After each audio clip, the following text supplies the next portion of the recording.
पवित्र पवित्र पवित्र पवित्र पवित्र हालेलुया। होली होली। पिता परमेश्वर, आपका नाम पवित्र है। आप महान हैं प्रभु, आप सर्वशक्तिमान हैं। आप राजाओं के राजा और प्रभुओं के प्रभु हैं। आपके जैसा ना तो कोई था, ना है, ना होगा। प्रभु, हम आपका धन्यवाद करते हैं और इस समय यीशु मसीह के नाम में हम प्रार्थना करते, जो लोग मुझे देख रहे सुन रहे, उनके जीवन में बहुतायत से आशीष आने पाए। और यीशु मसीह के नाम में आज का वचन लोगों की आंखें खोले और पिता वो अपनी जिंदगी में बहुतायत की आशीष को प्राप्त करने पाए। सारी महिमा आपको देते हैं, आपके नाम को ऊंचा उठाते हैं और पवित्र आत्मा हमारे होठों से होकर आप लोगों से बातचीत करिए और उस संदेश को, जिस संदेश को लोगों तक पहुंचाना चाहते हैं, हमारे होठों से होकर आप बातचीत करें। यीशु मसीह के नाम में आमीन। शालोम एवरीवन, यीशु मसीह के नाम में एक बार फिर से हम आप सभी का स्वागत करते हैं और मैं आशा करता हूं कि आप और आपका परिवार प्रभु यीशु मसीह में सुरक्षित होंगे। मैं आपका भाई आर्ची बिशप रॉबर्ट जेम्स, और आज परमेश्वर मुझसे और आपसे बात करने के लिए जा रहा है। इससे पहले कि हम परमेश्वर के वचन में जाएं, मैं कुछ बातों को आपको बताना चाहता हूं। आज बहुत सारे लोग प्रार्थना करते हैं कि परमेश्वर मुझे 100 गुना आशीष दे, 100 गुना आशीष दे, 100 गुना आशीष दे। और जिस किसी को भी देखिए, अधिकतर आप 80 से 85% लोगों को देखिए, उनकी प्रार्थना ऐसी होती है कि परमेश्वर हमको 30 गुना नहीं, 60 गुना नहीं, 100 गुना प्रतिफल दे और 100 गुना ब्लेसिंग हमारे ऊपर आने दे। ऐसी बहुत सारे लोग प्रार्थना को करते हैं। आज मैं आपको एक बात बताना चाहूं।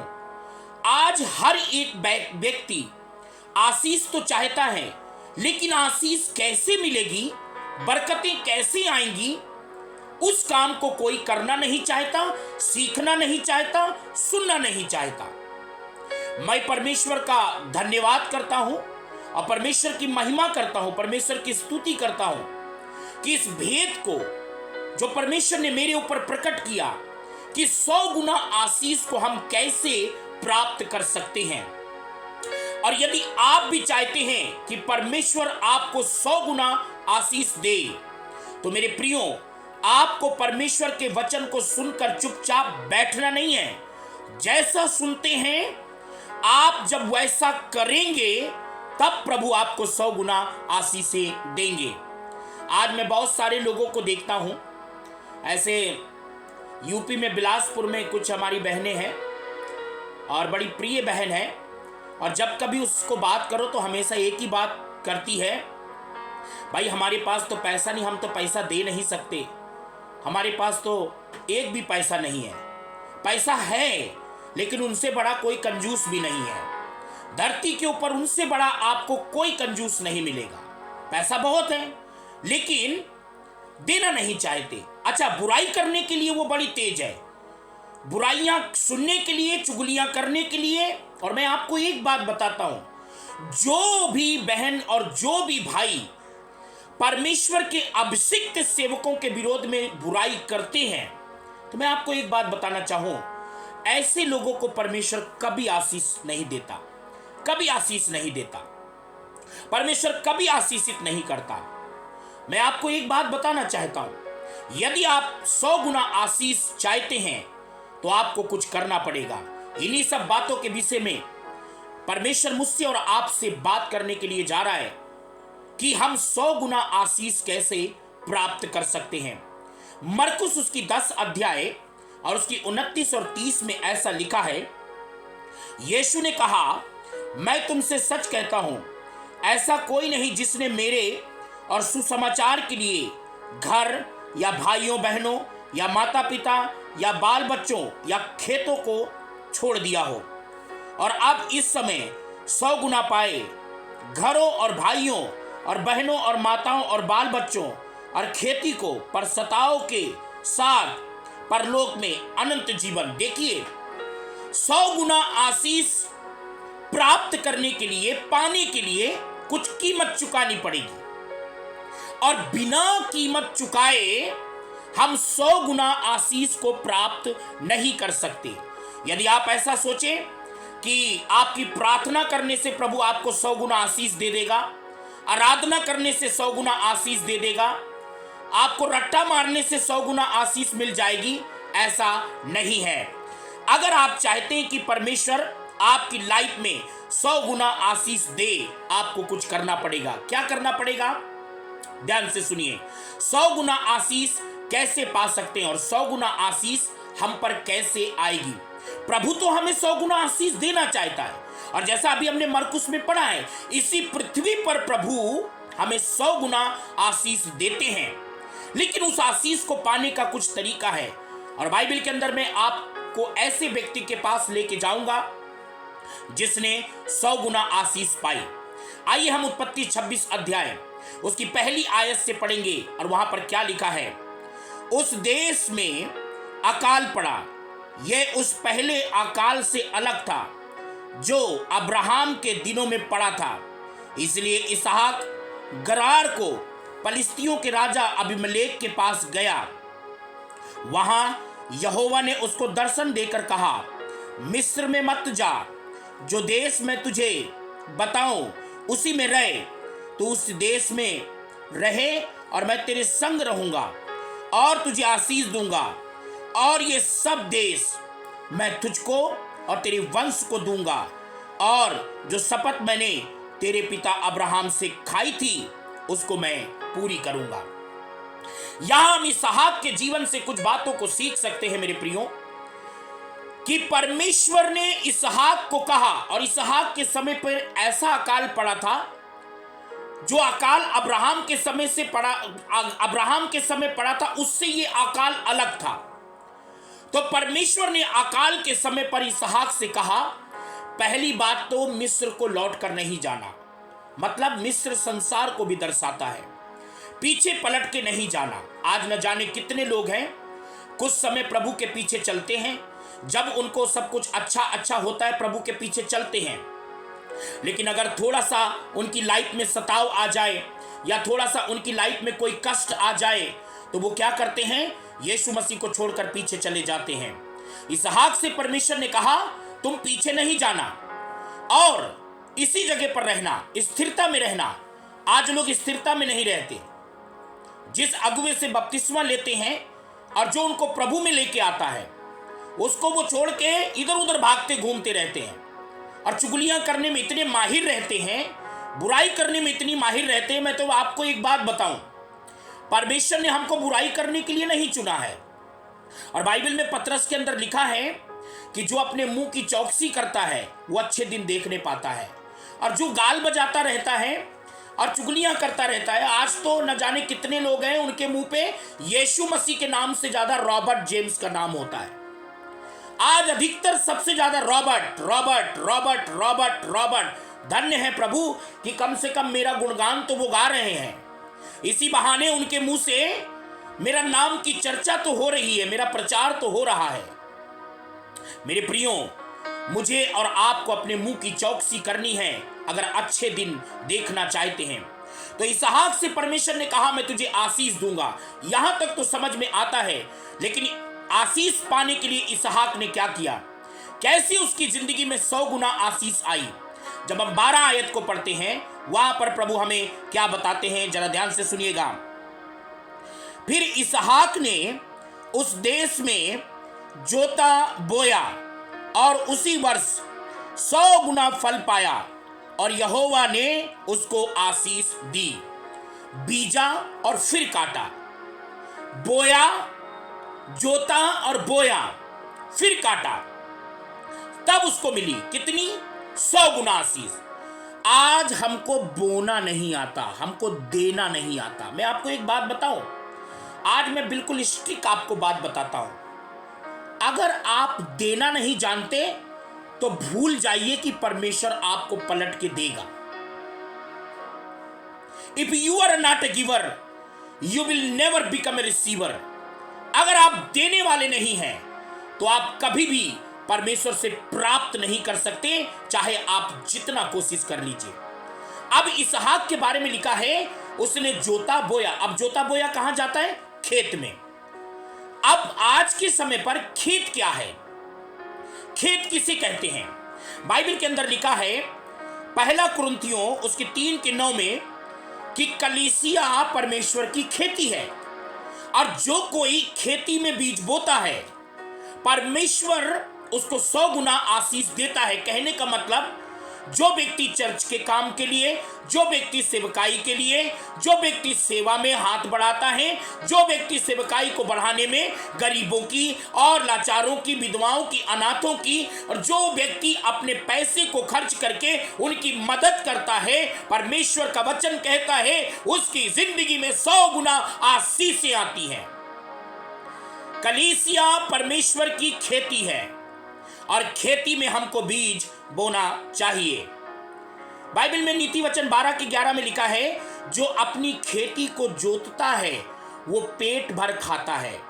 अगर आप कलीसिया के कामों में खड़े रहते हैं, कल मुझे बड़ा अच्छा लगा, मैं मोबाइल में अचानक से किसी ने मुझे मैसेज भेजा और मैंने देखा एक आहूजा का स्पीकर बॉक्स था, और स्पीकर बॉक्स इतना प्यारा था कि हमें ऑनलाइन मीटिंग के लिए चाहिए भी था, और बहुत दिन से हम लोगों तक सूचना भेज रहे थे, मैसेज भेज रहे थे।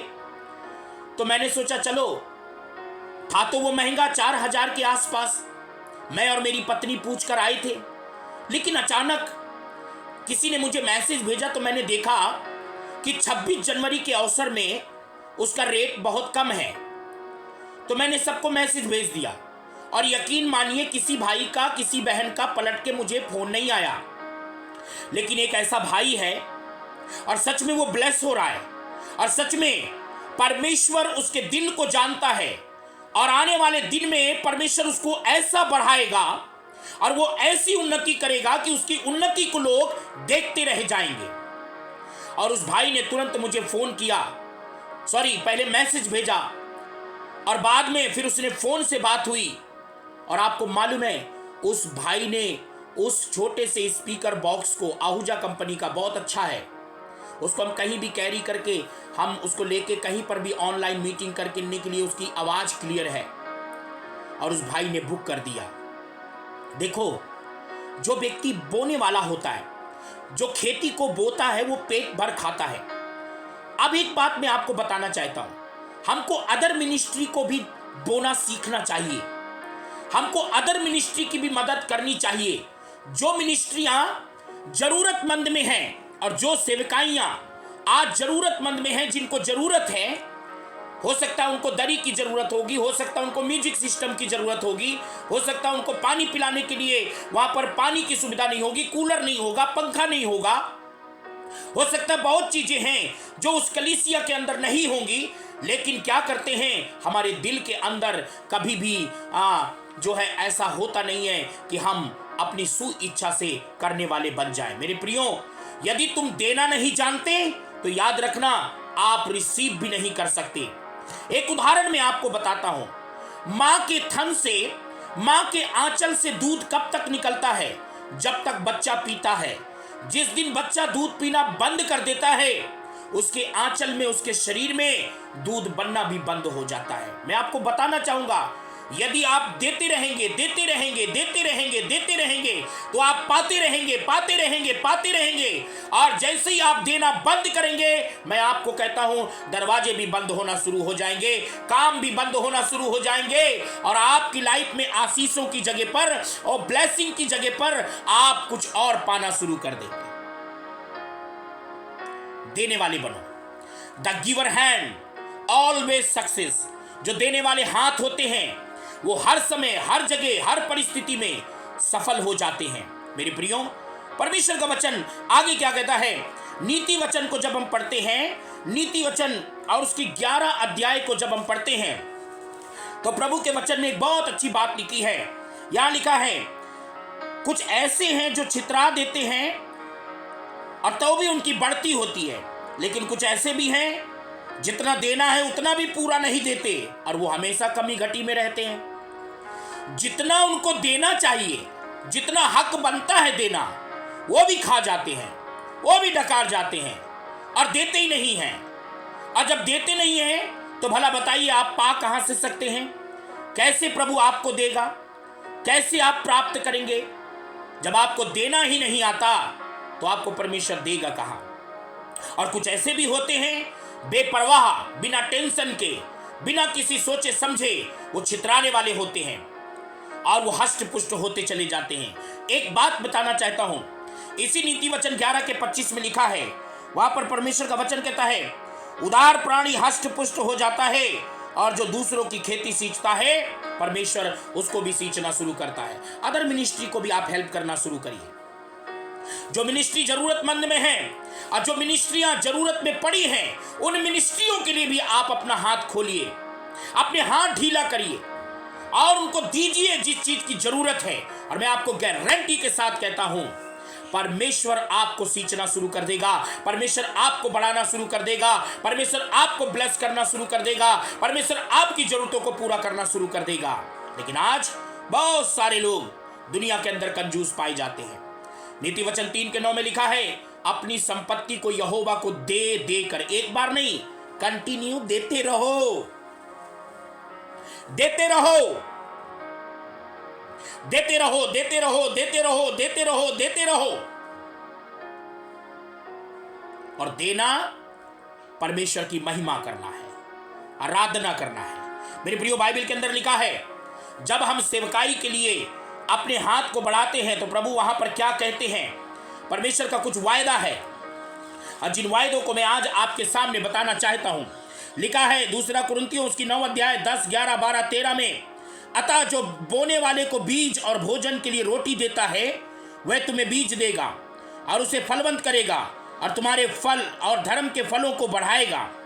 तुम हर बात में सब प्रकार की उदारता के लिए जो हमारे द्वारा परमेश्वर का धन्यवाद करवाती है धनवान किए जाओ, क्योंकि इस सेवा को पूरा करने से केवल पवित्र लोगों की आवश्यकताएं पूरी होती हैं, परंतु लोगों की ओर से परमेश्वर को बहुत धन्यवाद भी होता है, क्योंकि इस सेवा को प्रमाण स्वीकार कर वे परमेश्वर की महिमा प्रकट करते हैं कि तुम मसीह के सुसमाचार को मानकर उसके अधीन रहते हो और उसकी सब और उसको और सबको और सबकी सहायता करने में उदारता प्रकट करते हो। देखिए, जब हम देते हैं तो परमेश्वर की महिमा करते हैं, जब देते हैं तो इस बात को दर्शाते हैं कि सच में हम परमेश्वर की बड़ाई कर रहे हैं, धन्यवाद दे रहे हैं। और देने से लोगों की तो जरूरतें पूरी होती हैं, लेकिन परमेश्वर की भी बड़ाई होती है। मैं आपको एक बात बताना चाहूंगा,